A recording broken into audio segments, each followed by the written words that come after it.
as digital marketers, we've settled and stopped short of true business metrics for a long time.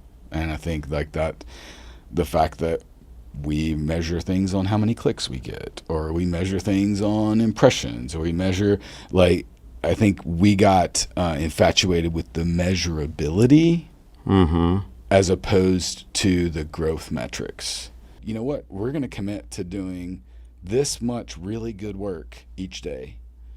And if you give me this much really good work, I'm going to commit to getting paid for every piece of that work. And then we don't have to discount stuff anymore. On Creative Assembly's The Spark podcast, our mission is to amplify Nashville's diverse creative voices, foster growth through shared journeys, and inspire a city that thrives on collaboration. And now, here's The Spark. Welcome back to The Spark. I'm your host, Mark Scrivner, and today I am joined by Josh Miller, the president of 5x5 Agency, which is a change agency. And Josh, so excited to have you on the show. I've watched you over the last 10, 15 years that we've been in business.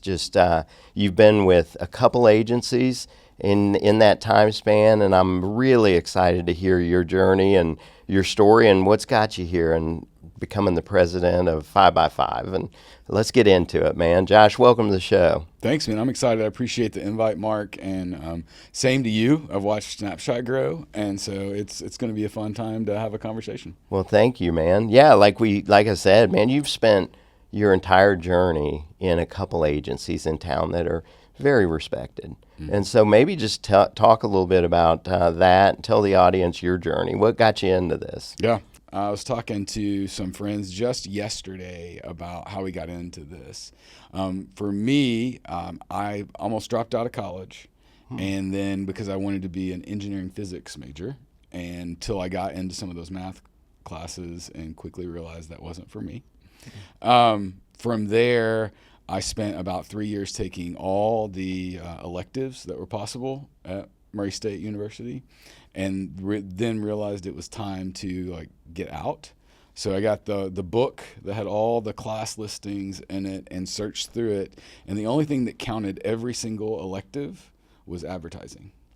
So I got my degree in advertising, left, and went to work in the nonprofit world in Nashville. Through the nonprofit, I actually started to learn web design and development, because that was back when designers and developers were the same job. And through web design and development, I got connected to Kid Red when it was Paramore Red back in the day. And he interviewed me and told me, basically offered me the job on the spot, which I now know 15 years later, looking back, is a sign of desperation rather than anything They had else. to have a developer, They needed another creative in-house. Was there for 7 years, worked with Hannah, which was fantastic. She's such an amazing leader, and I have so much respect for her. There's so many stories about just how she showed up for the team, how she showed up for our clients, that really shaped, I think, who I am and how I lead even today. I was at Paramore at such a fun time. I mean, the creatives that I got to work with were, I think, some of the best I've ever worked with. You had Blake Allen, Brad Haynes, James Mathias, et cetera, and you had just these amazing web designers and developers that were creating awesome stuff. And then I felt like I was just trying to hang on. And so I quickly kind of assessed my skill set compared to everyone else's, and decided I've got to find some valleys to fill, because I'm not with these guys. I'm not at that level. And so I dug into things like media development. And so we were doing some really cool stuff with, I'm going to date myself, with flash ads. So we were doing some really fun stuff with flash ads, and a lot of the other team, they wanted to build big websites. And so I really saw an opportunity to fill a gap and learn more about what's going on in media advertising. This was probably 2007, 2008. And so that kind of began the story of my career, which is really just, finding opportunities in corners a little bit. Yeah. And then like leveling that up. So, one thing, there's a lot of agency owners that listen to this podcast, and, a lot of them, I would assume all of them know Hannah. And, when we started our business, I looked up to, Paramore and said, God, someday we hopefully will be like Paramore, even though we had 3 people in the agency. And I even told Hannah that story at one point when she was getting ready to sell the agency. But, maybe just how did she show up? Like how, what were some things that really stood out to you that maybe others could take away from that lesson and, start incorporating it in their business? Yeah. There's one, hopefully she won't kill me for telling this. Okay. We were building out the Church Street office space. Okay. And we go up there to look around, and the build out is happening. I don't remember the firm that we were working with that was handling the build out. And we go up there, and the contractor comes over, and you can tell like something is not right. And so it's just me and Hannah and him, and he starts talking through. There was a big portion that space had a big outdoor deck. It was super cool. Well, somehow a big portion of the estimate of what the deck would cost got left out of the estimate that she'd signed. And he was like, don't worry, we're not going to charge for this. That's on us, but it's going to move the timeline, right? Well, Hannah looks at him, and this is her business, right? She's sole owner. And she looks at him, and she said, are you going to get charged for this work? And he said, yeah. She said, are you going to pay your team for doing this work? And he said, yeah. And she said, look, I can't in good conscience go back over to the building that we were at and ask our team to ask our clients for more money when our estimates are off, if I'm not willing to pay you when your estimate's off. Wow. And she said, so you charge me for everything that you do. And I'm pretty sure she didn't ever want that story to get out. But I think, like, man, what integrity. Like, that was just me and him and her. There was no, that's just who she was. Yeah. And there's a million other stories like that. And some of them probably made me cry to get into them. That's crazy. But yeah, she's well, great. that just shows the character and the integrity that she had, and always take the high road, with things like that. And I bet it came back to her tenfold. Yeah. So let's take it back to dang Flash, and Steve Jobs killed that at one point. But you started out on the building side, and in the technical part of it. What, as you grew, like what got you to start seeing like, hey, I want to maybe potentially be in leadership someday, and want to take over an agency at one point. And maybe none of that was in your mind back then, but how did you start to transition out of the work and into more of the leading? Well, it was, again, finding work in corners a little bit. So we had our creative director left to go to Salesforce. He was going to be the creative director out at Salesforce, moved out to San Francisco. And then Blake, Allen, and I were kind of next in line.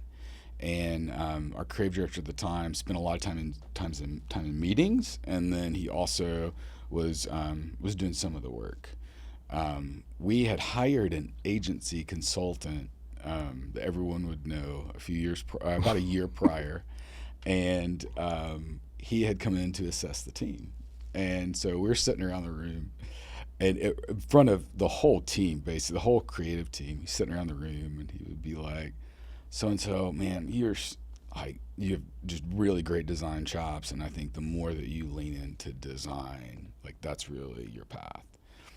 And he said, next guy, are you a great developer? And so it goes on, tells everybody what they're great in, gets to me, and he's basically like, yeah, like, and I think he said something along the lines of, I mean, you could keep trying to be great at any of these things, but I don't know that that's useful. Yeah. So basically saying what I'd kind of felt, and it was honestly good to hear, is like, hey, like you're a good designer, and you've kind of squeezed all the talent out that you're going to, and so you could toil in this and get incrementally better, but also what other opportunities exist for you, and which was hard to hear. But also I'm super thankful for it. So anyway, fast forward, we have this moment, and I'm looking at Blake, who's a fantastic designer and just an amazing creative and a great storyteller today. And even still, we work together again, which has been such a gift. But I looked at him and I was like, man, this guy needs to be designing. Like any minute that he's in a client meeting and not designing is a negative for this agency. And I kind of looked around at everybody on the team, and I was like, that's kind of the thing. And so we pulled everybody together, and I said, hey, here's what I'm going to do. Like, I'm going to take every meeting off your plate that I possibly can. And I want you guys to spend as much time as you can just doing the work. How does that sound? And everybody was like, that sounds awesome. And so then I started going to all of these meetings and really you sit in enough strategy sessions, and you learn about how enough businesses work, and then you start to develop a feel for like strategy. And then you start to see like, all right, what are the opportunities? Where can we win? You start to see patterns of like, oh, we've got this whole section of business that operates very similarly. And so I just really enjoyed being in those rooms, and really enjoyed starting to speak into like, how do we move this production team forward, and how do we angle into the types of work that we feel like we're best for. And I honestly got a lot of joy out of knowing that like me sitting in those meetings was giving this whole team more time to kind of work in what they loved. And so that was, again, kind of a roundabout way to get into that. Support for the Spark comes from our sponsor, Snapshot. Building something that matters takes more than a good idea. It takes a brand people trust and a system that reaches the right people. Snapshot is a performance-driven marketing agency that helps businesses grow with strategy, creativity, and measurable results. To learn how to build scalable systems for sustainable growth, visit the link in our show notes. So you left a couple years in advance of the sale, but I'm sure you probably were having weekly conversations with people over there of, hey, what's it like? What are you guys dealing with? What were you hearing? Yeah, I mean, I think whenever we started 5x5, I think whenever we started 5x5, like I kept in touch with some of the people, but I think once the sale happened, I think they kind of really focused on moving the agency forward and trying to figure out what it looks like to integrate. And so I think there were some tough times. Yeah, it seemed like with that integration. And especially with Hannah not being there and not being that leader. Yeah, and very quickly, a lot of agency moves so fast. So a lot of the people that I was even connected to had moved on pretty quickly after the acquisition. Yeah. Yeah. So you were in the early days of the start of 5x5. So we had we started with 5 team members, 5 executives, which is not a way you want to start an agency really, but we like to say we were kind of saved from that. But it was we started with 5 team members, and so I was part of the founding of the agency and really just developing like what if we got to build an agency from scratch? Like, what does that look like? And now that Shannon had been at an agency before, I'd been at an agency before, what did we learn? What do we do the same? What would we do differently?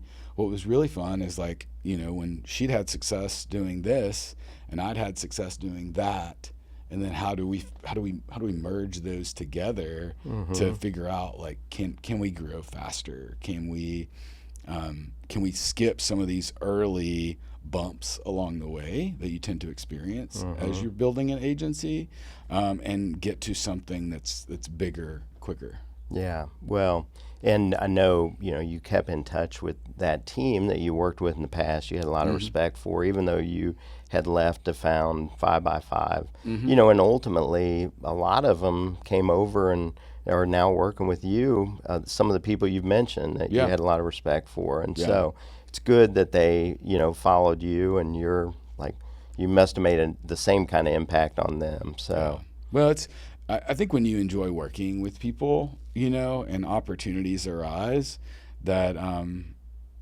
you kind of take those again, and you never go back. No man enters the same river twice.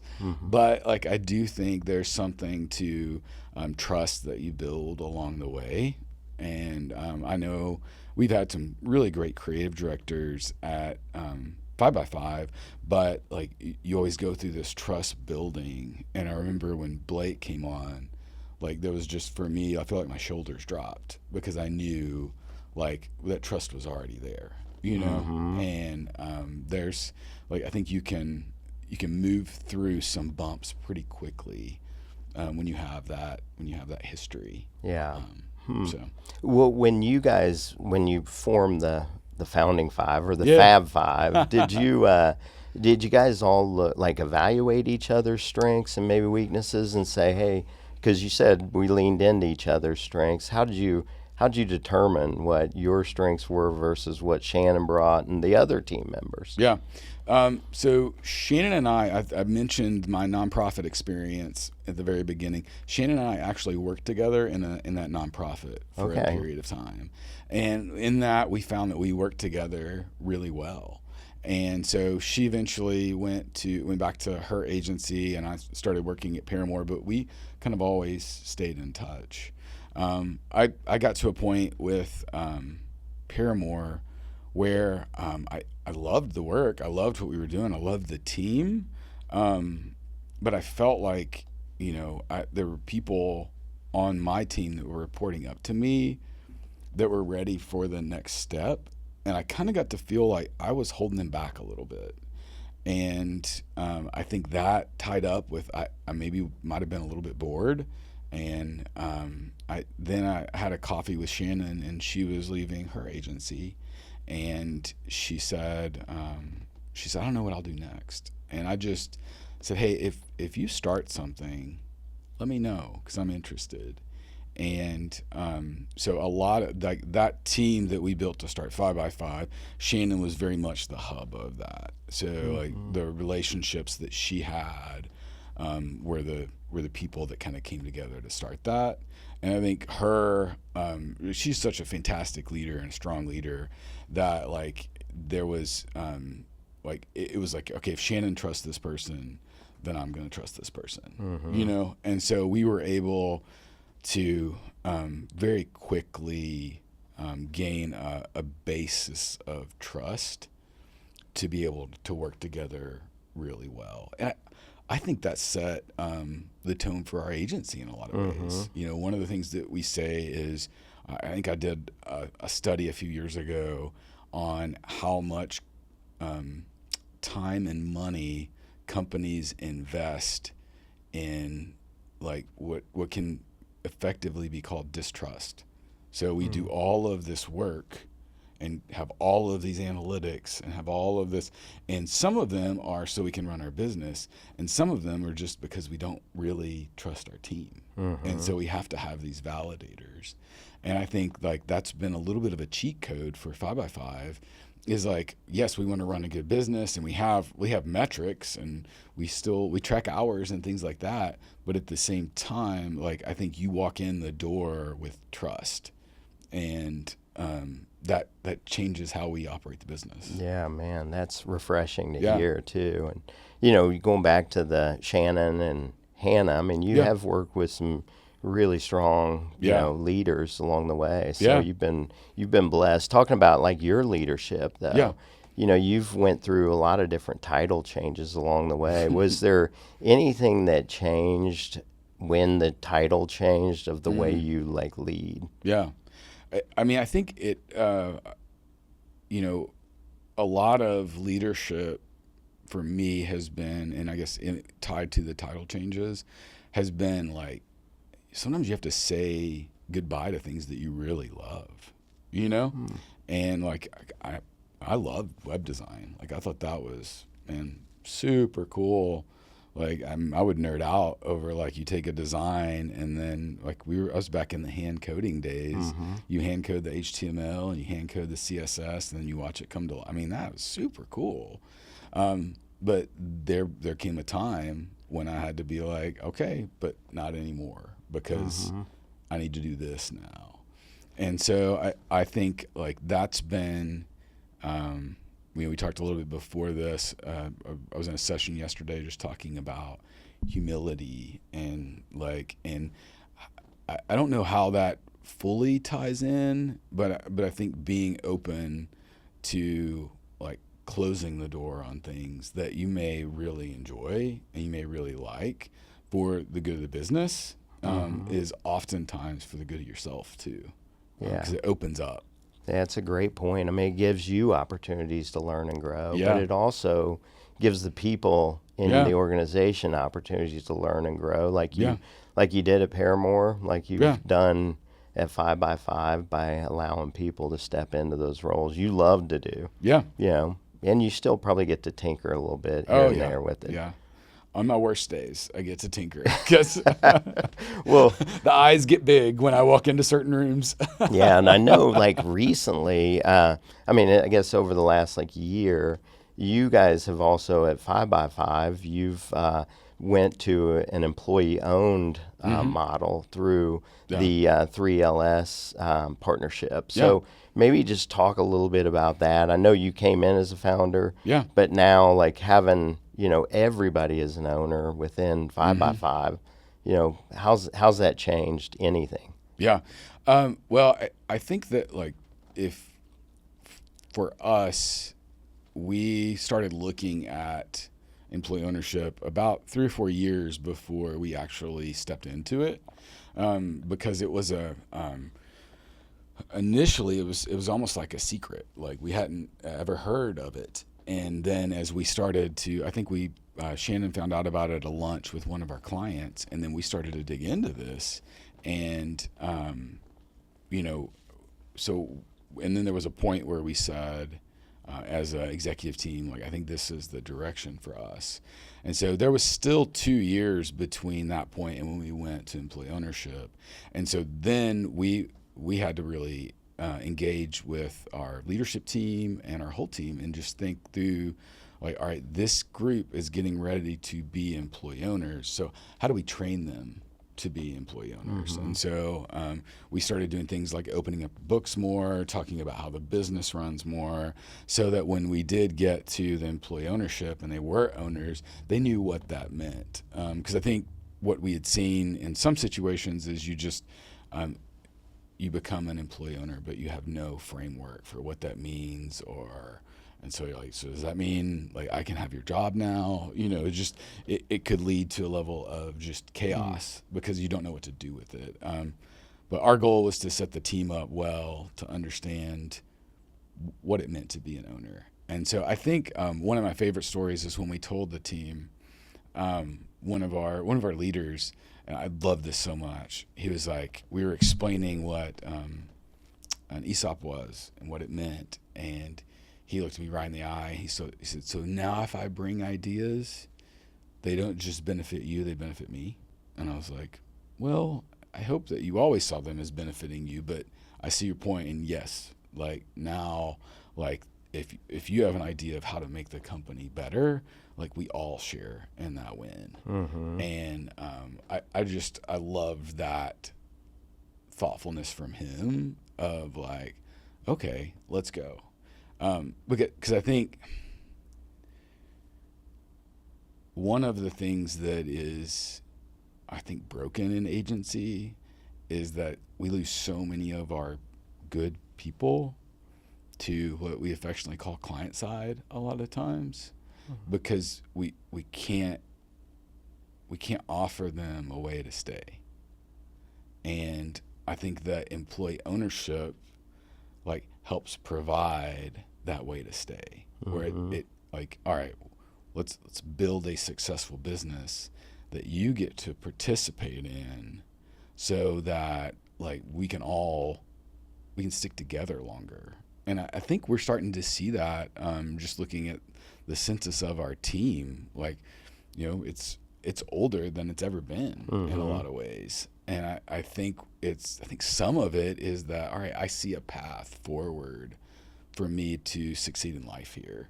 And like, man, that makes me so happy. Yeah, well, and I know as this acquisition happened and you became an ESOP, Shannon took on a higher level role with 3LS, and you've stepped into the presidency of 5x5. What changed in your job after that? Did you see any new responsibilities, or was it more of the same? Yeah, I mean, I think there was a lot of new responsibilities.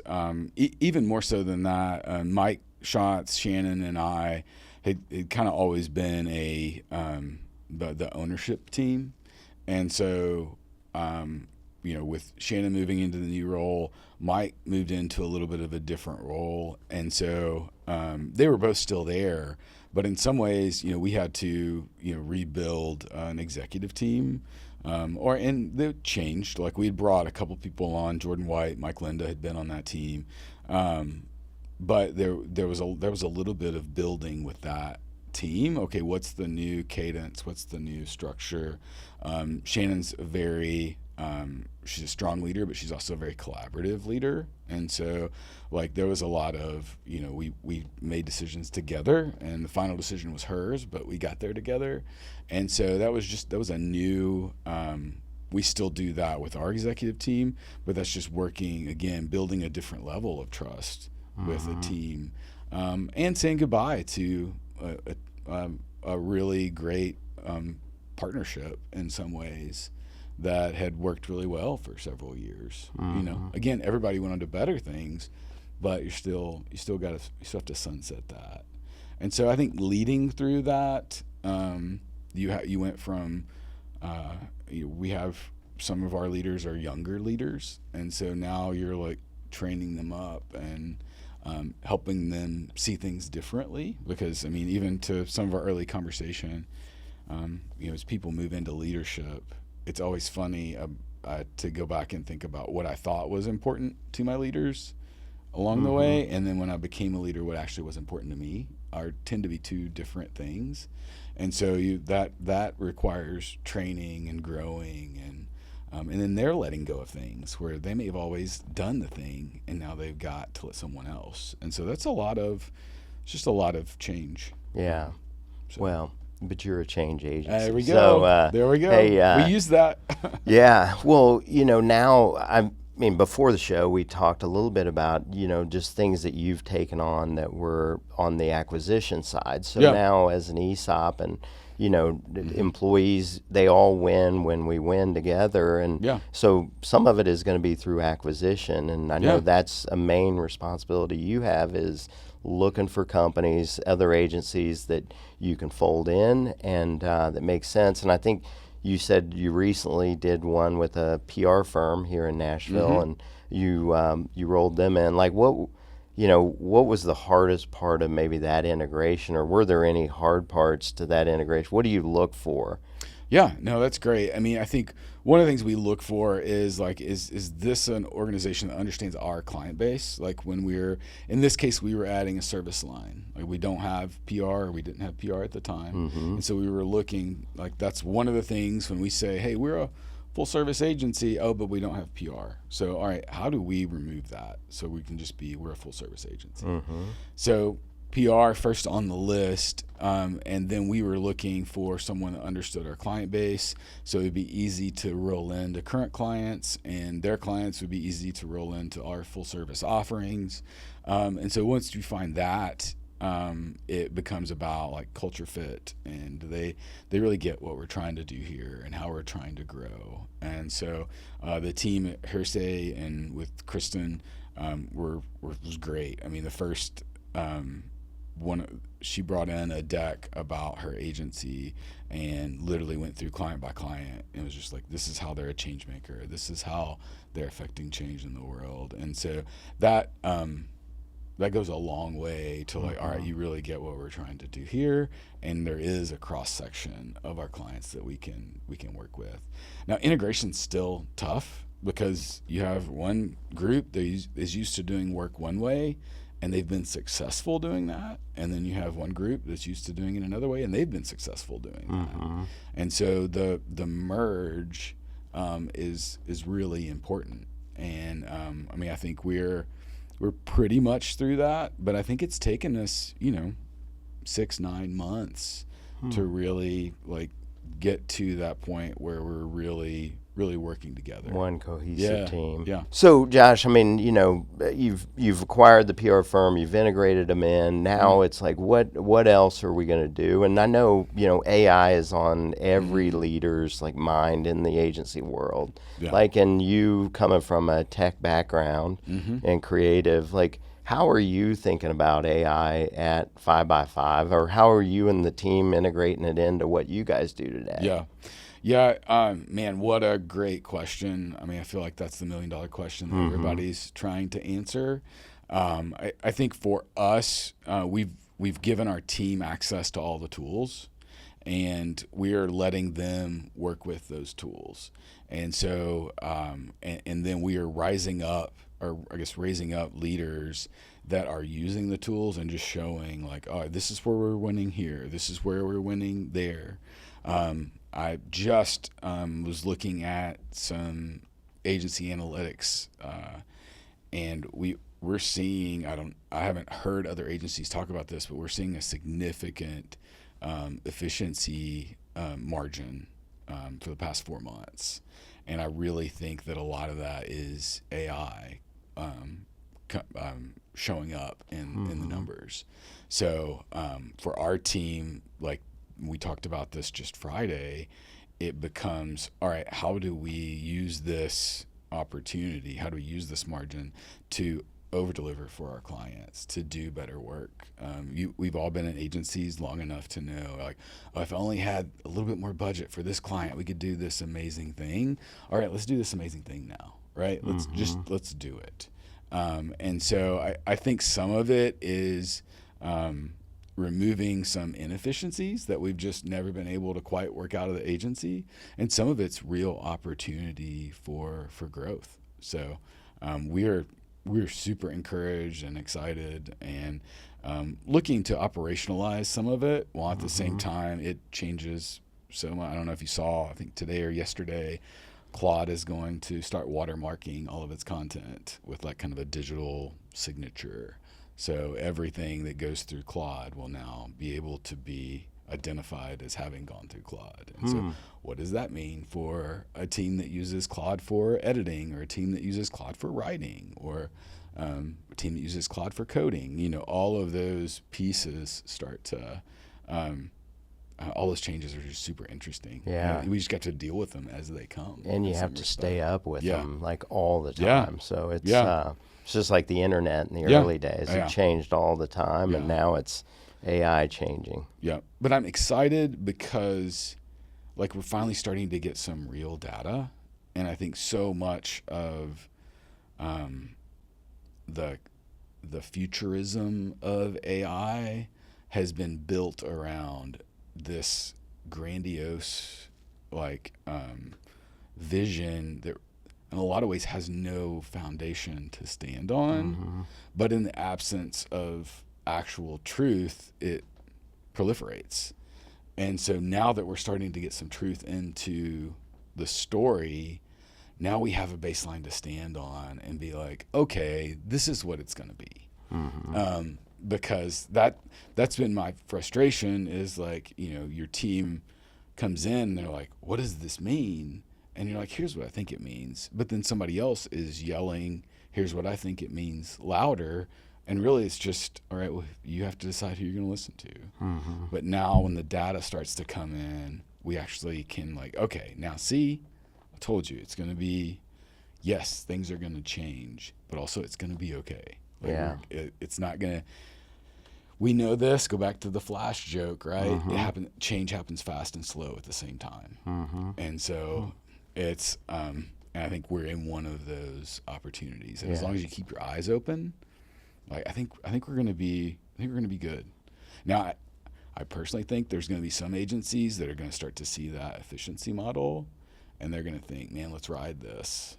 And I don't know what the future is for them. Mm-hmm. But I think, you've been in this business long enough that like we have been trying to outrun commoditization since day one.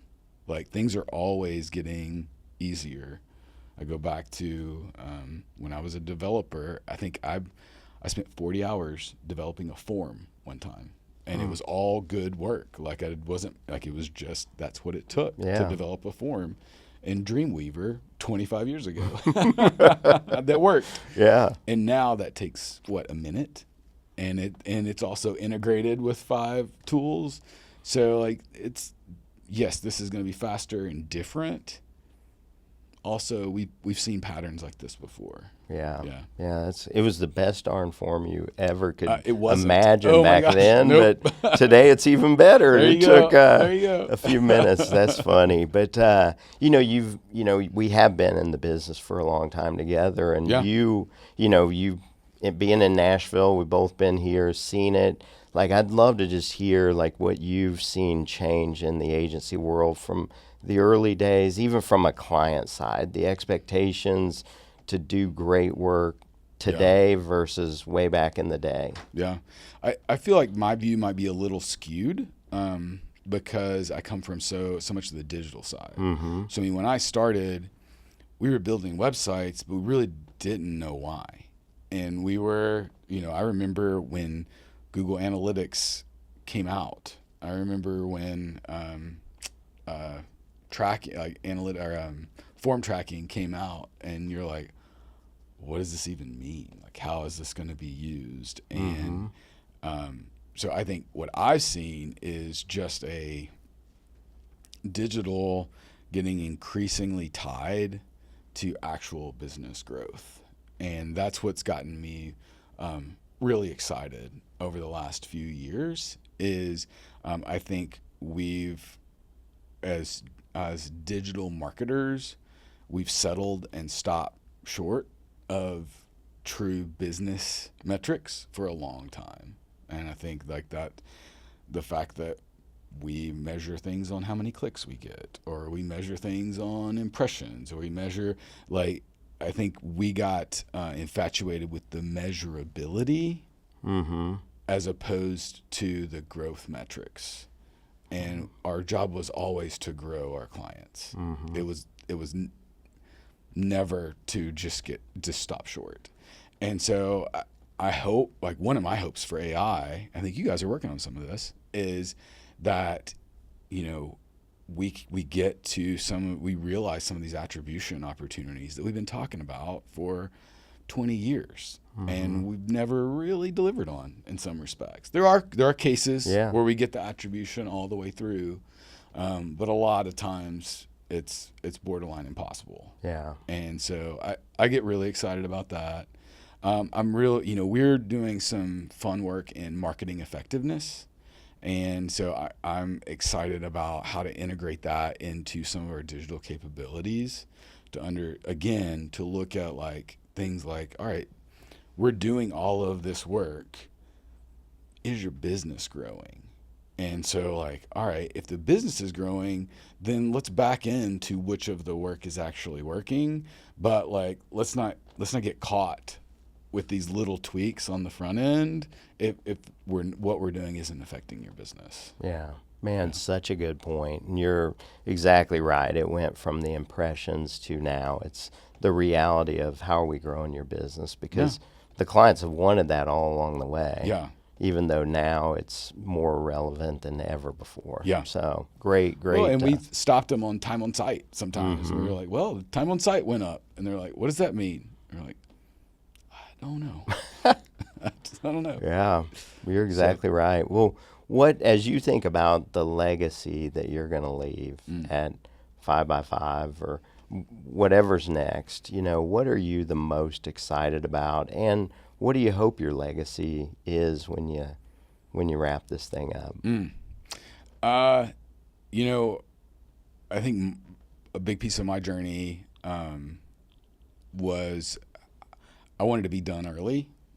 Like, I was like, man, let's get in, let's get out, let's get on with it. And I think that was a part of starting 5x5 with Shannon and Mike, as I thought, man, I think we'll get to wrap this up a little bit early. And a few years ago, I think I started to see business differently and see the opportunity for like, what if we can create something that sustains? Like, what if we can create something that offers real opportunity for our team, to have families and live and grow in Nashville. And I don't know, that shifted my view to like, man, I kind of want to be in this as long as I possibly can.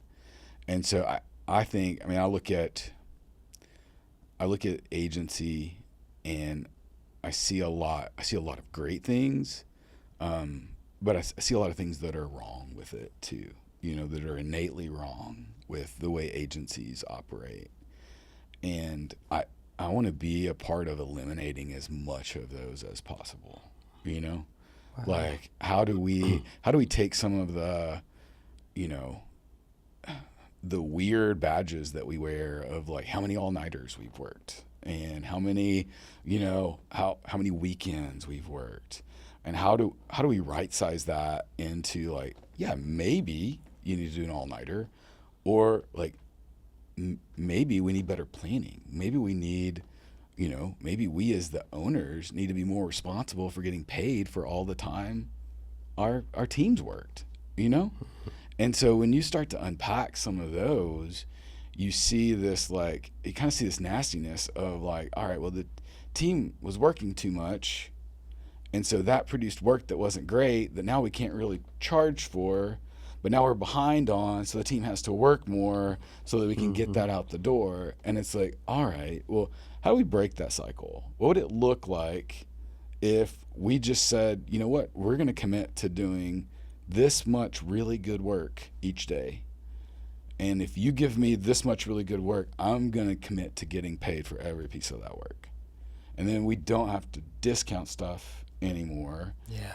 And and we start to develop a work-life balance that is sustainable. We start to develop really good businesses that can pay our teams. We start, and so like there's 12 other of those problems that are just as ugly that like I think we can solve. I think if we like really we're smart people and we've seen them long enough, and I think if we get tired enough of them, like I think we can fix them. Yeah. Like I got to hear this guy, and he ran a 200-person team in New York, and he was talking about like, hey, this is what's good about the work I'm doing. This is what's bad about the work I'm doing, and this is how I'm trying to fix it, right? This is how I'm trying to participate in making it better.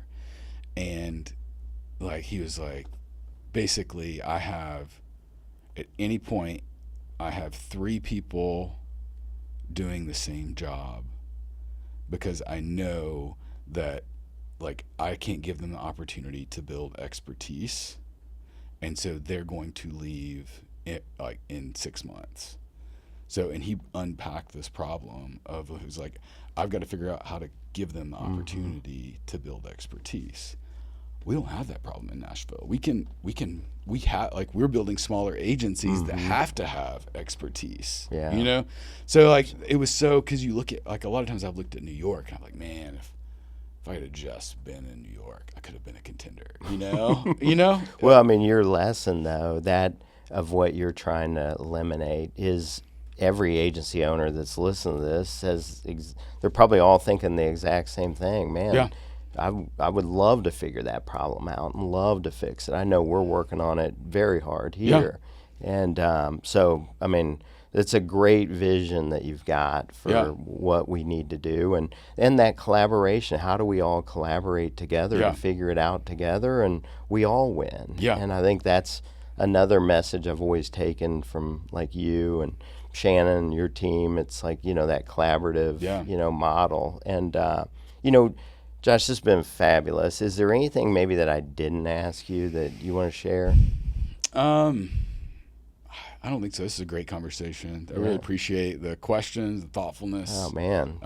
It was good stuff. You shared some great insights, and really appreciate you letting me share your story. And it's been a great one. And like I said at the beginning, man, I've enjoyed watching your rise through, Paramore and now through 5x5, and now every role you've taken on along the way, but up to being the president, man. So proud of you, and thankful that you were on the show. Yeah, thanks. I appreciate the invitation. Yeah, and thank you all for being a part of the show as well. If you would, please subscribe, rate, and review, just so we can get this out to more creatives and agency owners around the Nashville community and beyond, as we're starting to get more and more reach. Keep tuning in, as I love sharing the stories of other creative agency owners and creative directors and all the community here in Nashville that really is the ecosystem of our agency community. So thank you for being a part of it, and until next week, we'll see you on The Spark. And that's a wrap on this episode of The Spark from Creative Assembly. Thanks for spending time with us and exploring the minds shaping Nashville's creative future. If you're walking away more inspired, connected, or energized, that's exactly the point. A big thank you to our sponsor, Snapshot, and the incredible team behind the scenes who make this show possible. Your support fuels every conversation and keeps collaboration alive. So if you haven't already, subscribe wherever you get your podcasts and leave us a review. Thanks again for tuning in. Until next time, stay creative, stay curious, and keep that spark.